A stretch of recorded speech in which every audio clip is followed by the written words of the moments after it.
Hello, everybody. I'm Timothy Alexander White, your host and master of ceremonies for Blue World Travels Festival at Sea, the 33rd anniversary. And standing to my left is a young man who's been here before. This is DJ Jazzy Jeff, or should I say the Magnificent DJ Jazzy Jeff. Hey, man, how are you? I'm good. I'm happy to be back. Yes, he has been here before. Now he's back to get the party started. That's it. All right. That's it. So, you been good, man? I've been beautiful. What's been happening since you were last here?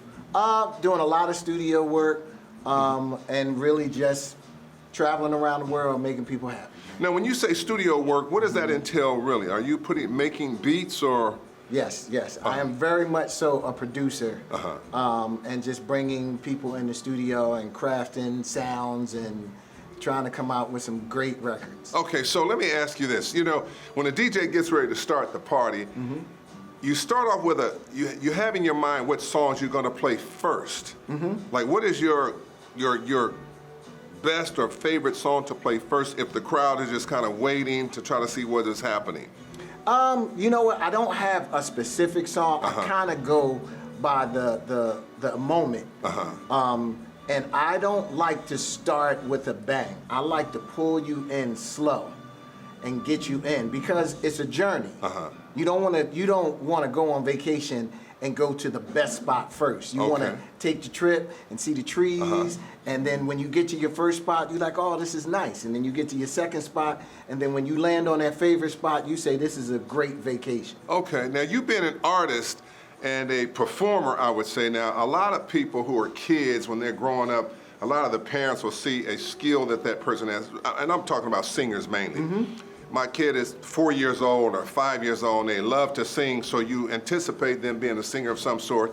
But being a DJ, I mean, what did you have, some plastic turntables when you were 2 or 3, or when did you become a DJ? Or did you have an aspiration of being a DJ at one time, or did you fall into it some kind of way? You know what? Being a DJ is about the music. So it was really about the records. It wasn't about the equipment.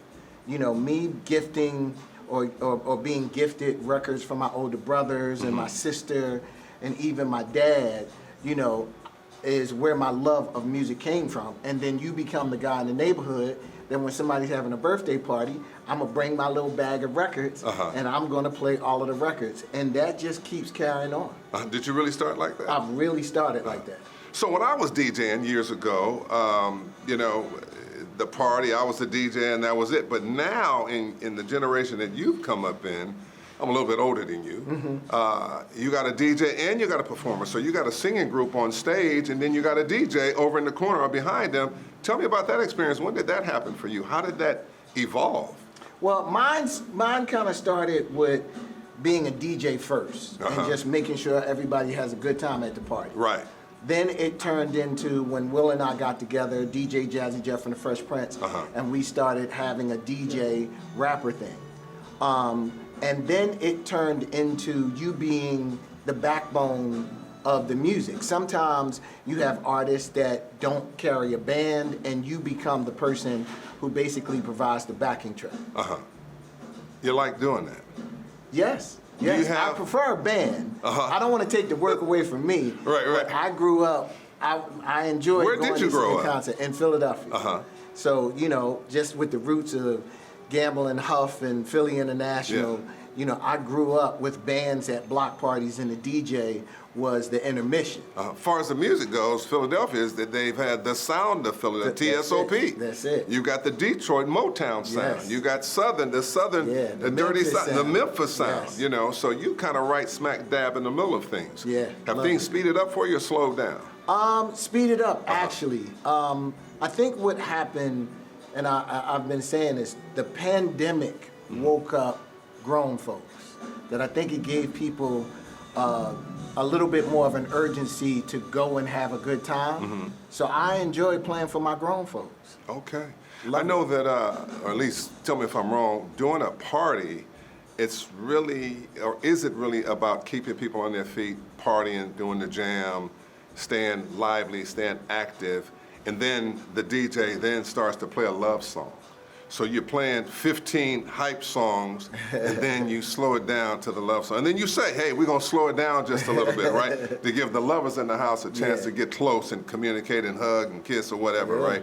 So what is your favorite song right now? What's in your playlist? Your top 4, your top 5, your top 10 right now? I am horrible with that because it changes so much. I always say, talking about what my favorite music is me picking a favorite child. Okay. And it really changes. It changes so much. I think the thing that I love that I do is I want to make people understand that this isn't a preconceived set. Okay. I don't know what I'm going to do before I do it. I like to feel the energy of the people and take them on a journey. And I love that because it's kind of like the only thing that I really need to know is where am I going to start? Okay. Because once I know where I'm going to start, that's when the trip begins. Okay, let me put it this way then. So when I was DJing, it was like this. Similar to what you're doing, we start off slow, we start off in a mellow thing, but there is that one song that you know if you play this song, Yes. everybody's gonna get up, and then you gotta keep them there for a little while. So that's what I'm talking about. Give me one song, it could be in your past, that you know, now I done played a little bit of this, a little bit of that, I'm ready for them now, I'm ready to just pop this thing. What song would that be, or was it?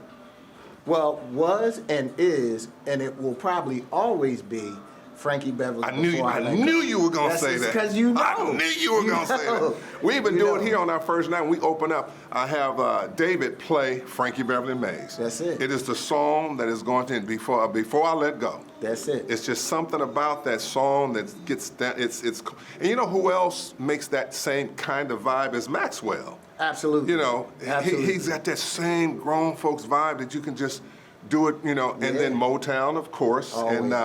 But those are some of the fun songs and the ones that have stood the test of time. And one interesting thing about Frankie Beverly and Mays, or Mays featuring Frankie Beverly, it became, is that this dude would sing and hadn't made a new song in 100 years. Yes. Didn't have to. And people still jamming to that song because it spoke to the spirit, it spoke to the soul. It just, young people.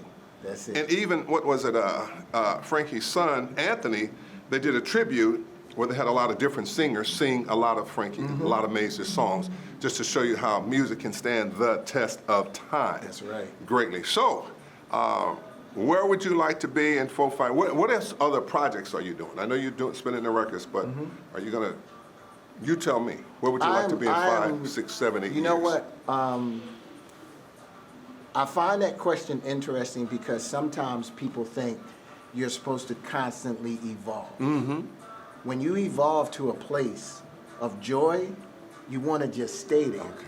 So if I can be on Festival of the Sea in 5 years, I have completed my goal. You know who else gave me an answer very similar to that with Keith Sweat? Keith Sweat, you know, he liked where he was, things were good, he didn't have, you know, any aspirations of doing anything else. You don't have to. Just like you say, you don't have to. You get to a point in life where it's good to go. And it's all good. I appreciate you, man. I love it, man. Thanks a lot for stopping by, giving me this time to talk to you, man. This is DJ Jazzy Jeff. And if I had a cool name like that, I might still be DJ. Anyway, thank you for watching Bluetooth Television.